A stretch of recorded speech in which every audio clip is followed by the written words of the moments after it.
All right, hi folks, this is Larry Maslino. I'm recording a video for Module 6 in Math 181. And in Module 6, we discuss decision algorithms. And one way to think about this is decision trees. And so, we all have decision algorithms to make. We all make a sequence of decisions. Think about driving to work. You might have to decide which highway to take and which bridge to go over. Or you're going to the grocery store, you might have to decide what type of milk to buy versus what type of produce to buy. So we all make a series of decisions every day. And this goes by the name of decision algorithms because we usually have some kind of a step-by-step procedure we follow. An algorithm is just really a step-by-step procedure. You can think of it like a recipe. All right, well, one thing we want to be able to determine is how many different decisions are possible, or how many different options do I have when making a decision. And again, the reason this is important is when we go to do calculations later on in the course, like probability calculations, we need to know the different number of outcomes, similar to what we did in Module 5 with cardinality of sets. This is along the same idea of finding the total number of outcomes. Here's a quick example. By the way, I'm in the lecture notes for Module 6, okay? All right, so here's an example. It says, let's say you're in the market for a new car, and you've decided you either want to go with a Ford or a Toyota, and then you're either going to go with a 2-door or 4-door car, and you've narrowed it down to just 3 colors, white or blue or black. How many different cars are possible for me to select from? Given these constraints, how many different cars are possible? Well, I could just list all the possible options out in the table. That would be easy. And then I could just count up how many rows are in this table. That would give me the total number of outcomes. All right, so here's the table. Here's the Ford manufacturer. Here's the Toyota. Here's the options for the size of the car. Here's the options for the color. So I've basically listed out all possible combinations of manufacturer, size, and color. If I count up, there's 12 rows. So there's 12 possible outcomes when it comes to purchasing a car. But sometimes I don't want to have to list out all these options because if the number of outcomes turned out to be 10,000, I don't want to have to list out all the 10,000 options. So there's a couple of shortcuts we could take. First, we're going to talk about a multiplication principle. It says when you're selecting a sequence of events, in this case, I want to select a sequence of manufacturer, size, and color. What you do is you just multiply the number of different options for each one of the items in the sequence. So in our example, there were 2 manufacturers, 2 car sizes, 3 colors. I just multiply those numbers together. I get 12 possible outcomes.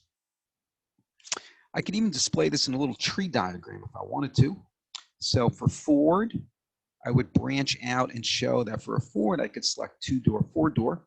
And then for each one of those sizes, I could select 3 colors. Well, I could do the same exact analysis for Toyota. And then if I want to know the total number of outcomes, what I do is I come down here to the bottom row and I count up the number of outcomes that are listed here on this bottom branch of the tree. And if you count up these outcomes listed here, there's 12 of them. Okay, so because there's 12 distinct results in the bottom row, that tells us there's 12 possible outcomes. So this is one of the methods for finding the total number of outcomes. The way you do it is you ask yourself, are you trying to find the number of outcomes when making a sequence of choices? And it's very important that you recognize that what we're talking about here is making a sequence of decisions, a sequence of choices. Okay, so example, we made a sequence of choices because first we picked the manufacturer, and then we picked size, and then we picked color. Okay, and when that is the scenario, you multiply the number of choices together, and that gives you the total number of outcomes.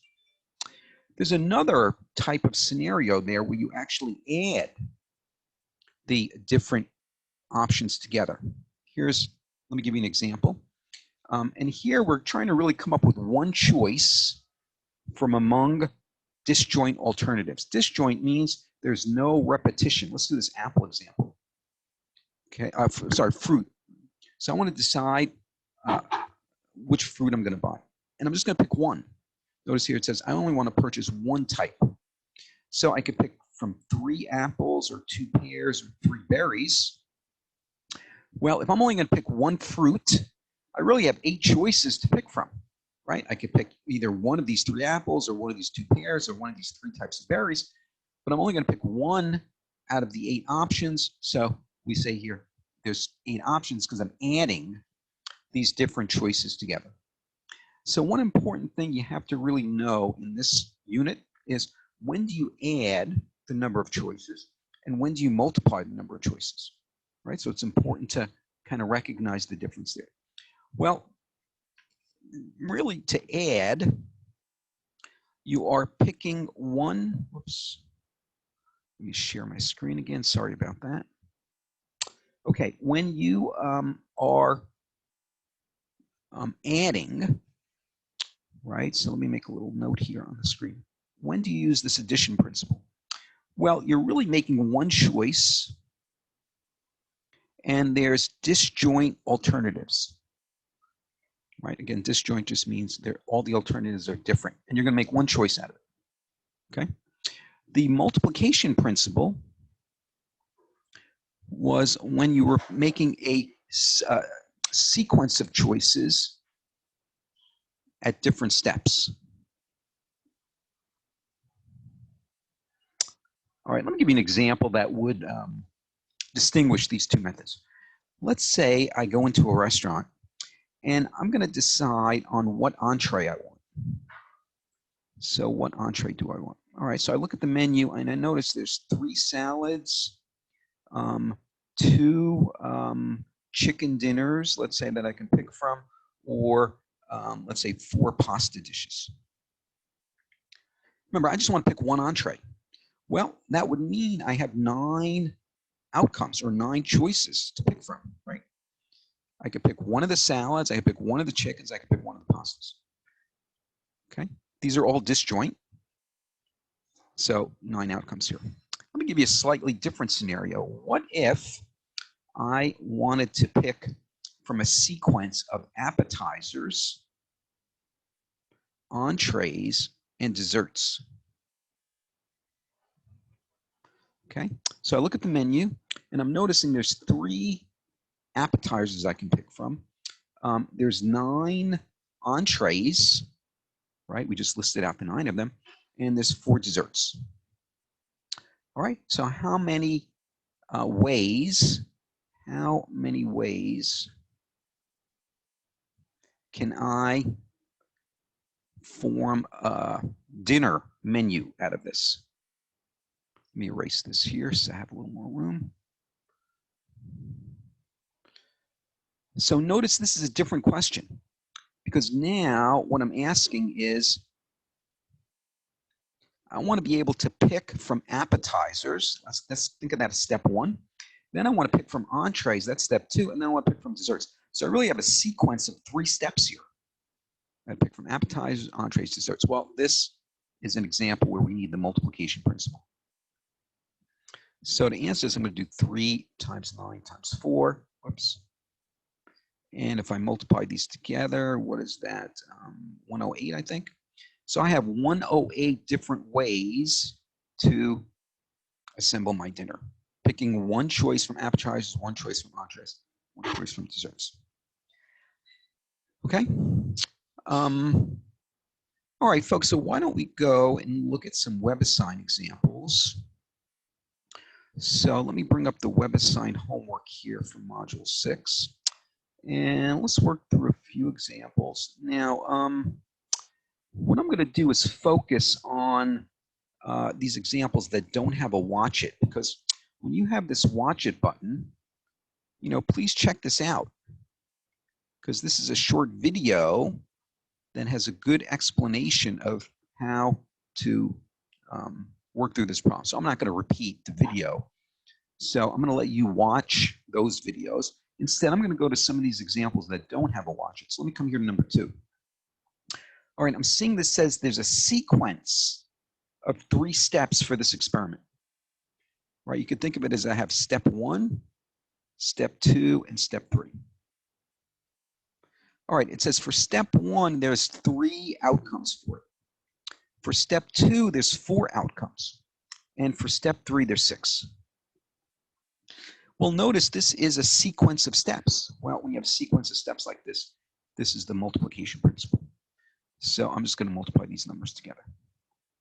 3 times 4 is 12. 12 times 6 is 72. So there's 72 outcomes for this example. Okay, so again, the key to this one was noticing that they talked about a sequence of 3 steps. So I'm going to use the multiplication principle on that one. All right, let me scroll down. Again, some of these have watch it. Let me come down to number 5.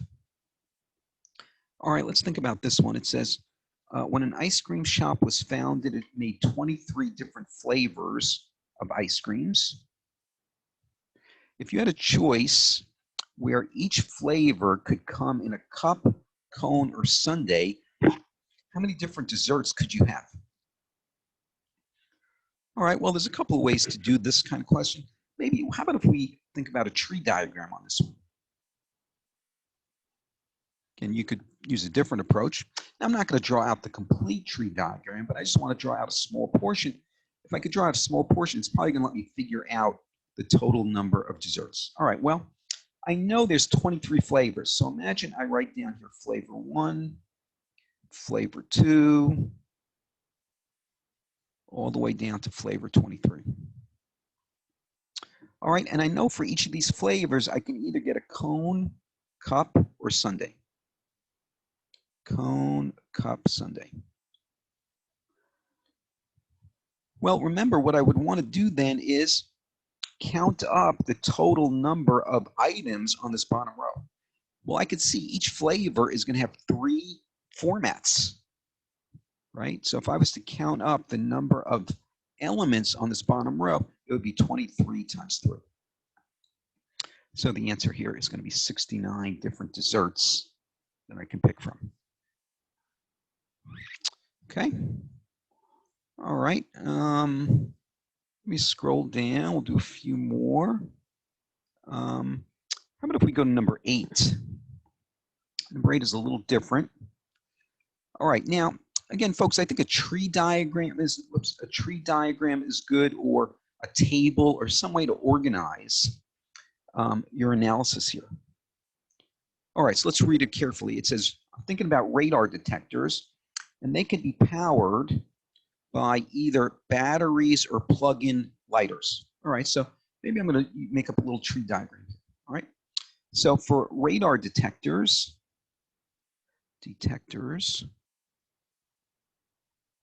they'll either be their own battery powered or plugins. Okay, and it says all radar detectors come in 2 models. Then it says radar detectors powered by their own batteries detect either radar or laser or both, whereas plug-in types come in models that are either radar or laser, but not both. All right, so maybe as the next level in this tree, I want to expand on this battery versus plug-in difference that they're telling me about.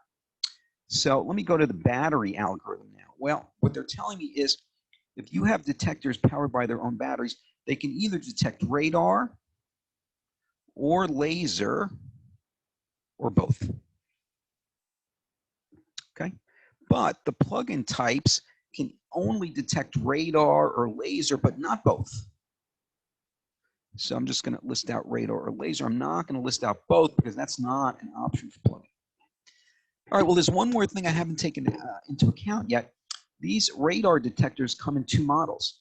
I can either get a no frills or a fancy. All right, so at this very bottom branch of the tree, there's going to be 2 options. So there's going to be 2 options here, 2 options here, 2 options here, 2 options here, 2 options here.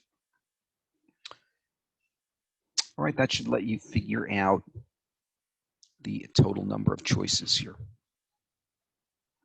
Okay. All right. And if you don't like this tree option, maybe you can make your own table, right? So if I was to make my own table, maybe I could do it this way. First, I would list out battery versus plug-in. Okay, here's a table. All right, for the battery, there's radar, laser, and no frills. I'm sorry, radar, laser, or both. For plug-in, there's only radar or laser. And then for each one of these, there'd be either the no frills or fancy version.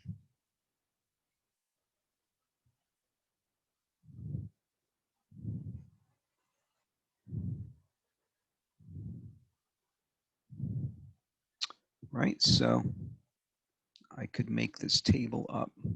And now I would be counting the number of rows in the table. You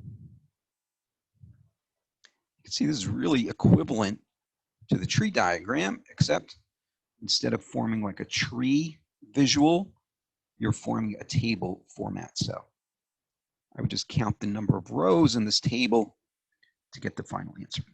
Okay, so whatever method you think is easier to work with. All right, let's go down. All right, let's go to number 10 here.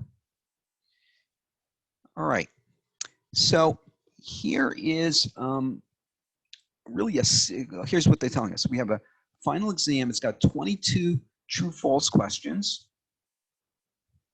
and 3 multiple-choice questions. Okay, so really this is going to be a sequence of events because I have to answer the first true-false. Next, I got to answer the second true-false, and so on. Then I got to go and answer each one of the multiple-choice questions. So here's what I could think of. Again, maybe a little diagram or a tree diagram, but let me draw a little diagram like this, let's say. These are the true-false questions. Okay. And these are the multiple-choice questions. Here's what I'm going to do. I'm going to take each one of these questions and represent it by a box like this. Okay. So there's going to be 23 of these boxes. And then there's going to be 3 of these boxes. All right, now what I'm going to do is fill in each one of these boxes with the number of choices I have. Well, when it comes to true, false, of course, I only have 2 choices, right? True or false. So really, when it comes to answering the first question, I have 2 choices. I'll either go with a true, false answer. Of course, the same thing for each one of these 23 questions. Each one of them has 2 options, true, false.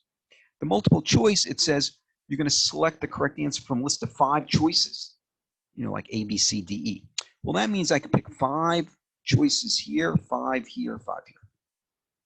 So this is a multiplication principle. I'm going to multiply all of these together. Well, to make this a little easier, I could use exponents because I don't want to multiply, you know, all these numbers on my calculator. That would take a long time. But I can use exponents here because exponents is repeated multiplication. This part is really 2 to the exponent 23 because it's 2 times itself 23 times. This part is 5 to the exponent 3. And now I'll just work this out on my calculator. It's going to be a very big number, but I could work that out on my calculator. All right, so sometimes, you know, thinking of it as, you know, a series of boxes to be filled in, and then you ask yourself, how many different ways can I fill in each box? Then the multiplication principle says I can multiply these together. All right, let me do a few more. Some of these are very similar to what we just did. How about if we go to 14 as a watch? Let me go to 15 here. All right, it says a computer nibble consists of 4 bits with each bit being a 0, 1. How many different characters can you come up with? Well, again, how about if I make a little diagram? Here are the 4 bits, right? So each one of these is a bit. And they're telling me that each one of these can be populated with either a 0 or a 1. Well, that really means I can fill in this box in 2 ways. And of course, each one of these boxes can be filled 2 ways. So now I'm just going to multiply these together. And this means there's 16 different characters that we can represent. Okay. All right, let's go to number 16. Number 16 is the same idea, but it's a little trickier. So let's read this one carefully. It says, a company assigns to each one of an employee an ID code that consists of 1, 2, 3, or 4 uppercase letters, followed by a digit from 0 to 9. How many employee codes are available? All right, well, you know, the confusing thing about this is there's like several different formats that this ID could take on. There could be 1 letter followed by a digit, or 2 letters, or 3 letters, or 4 letters. Well, how about if I write out each one of those scenarios? What if it's just 1 letter followed by a digit? What if it's 2 letters followed by a digit? What if it's 3 letters followed by a digit? And then what if it's 4 letters? I'm going to write out all of these possibilities. Let me draw this a little nicer to analyze. Let me do it this way. Okay. So for the 4 letters, I'm going to write it as 4 boxes. Here are the 4 letters. And then remember, it says followed by a digit. So this box is going to be the digit, and the other boxes are letters. For 3 letters, I'm going to do the same thing. Here's the 3 letters. Here's the digit. And of course, the 2 letters plus the digit, and then finally the 1 letter plus the digit. All right, well, now let me fill in the boxes with how many ways can each box be populated. Well, when they talk about uppercase letters, that means there's 26 ways. So there's 26 ways I can fill in this box. So this box is an uppercase letter. But then remember, this box is a digit from 0 to 9. Well, that means there's 10 ways to fill in that box. So if I multiply these together, this is 260 codes. Let me go, so that was the 1-letter scenario. Let me go to the 2-letter scenarios. Well, each one of these letters can be populated in 26 ways, but there's a 10 ways for the digits. So if I multiply this together, 26 times 26 times 10 is 6760. And then, of course, this row will be 26 times 26 times 26 times 10. I'll multiply that out, and so on. And then to get the total number of codes, I'll add up these possibilities. Okay, I'll let you work out the details of this, but hopefully this helps you kind of think about how to set this up. All right, let me scroll down and see what else we have. How about number 17? So here it says a variable name in a programming language BASIC can either be a letter or a letter followed by a digit. So again, in the same way, let me write it out. I can either have a letter or a letter followed by a digit. Okay.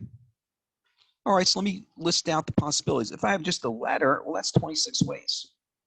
If I have a letter plus a digit, that's 26 times 10, because there's 10 possible digits, right, from 0 to 9. So this is 26 ways for this one. It's 26 variables for that option.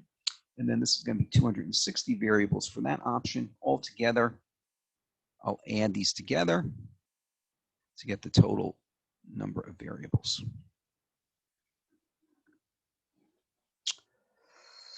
All right, let me see what else we have. I think 19 is very similar to what we just did. The same thing with 20, 21, 22, and 23 all have watch hits. What if we do 24? Yeah, 25 has a watch it. So let's do 24 here. All right, so here's what they're telling me. On this one, it says you go into this ice cream shop. You could choose from 954 different flavors. Then you can have your ice cream in either a cone, cup, or sundae. And then there's 12 different toppings. So how many desserts could you have, right? So really, this is a sequence of steps again. What are the sequence of steps? Well, you walk into the ice cream shop. You want to get a dessert. Well, you've got to tell the person that works at the ice cream store 3 things. You got to tell them, what flavor do you want? What format do you want the ice cream in? Do you want a cone, cup, or sundae? And then you also have to tell them what toppings you want. All right, so again, let me make up a little box here for each one of these and figure out how many ways can I populate each one of these boxes. Well, there's 954 flavors I can pick from. There's 3 different formats, right? I can either go with a cone, cup, or sundae. And they tell me there's a dozen toppings, so that means there's 12. Well, the multiplication principle says when you're picking from a sequence of steps like this, you multiply these together. So I'm going to multiply these numbers to get the total number of desserts.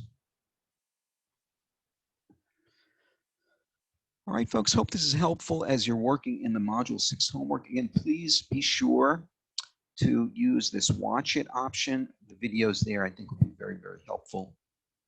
And of course, you have worked out examples in our textbook, right? So I think I forgot to mention, when you see in the homeworks,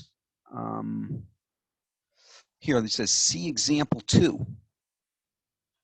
Well, that's telling you to go back to the reading, and our reading here is actually section 6.3 in the textbook.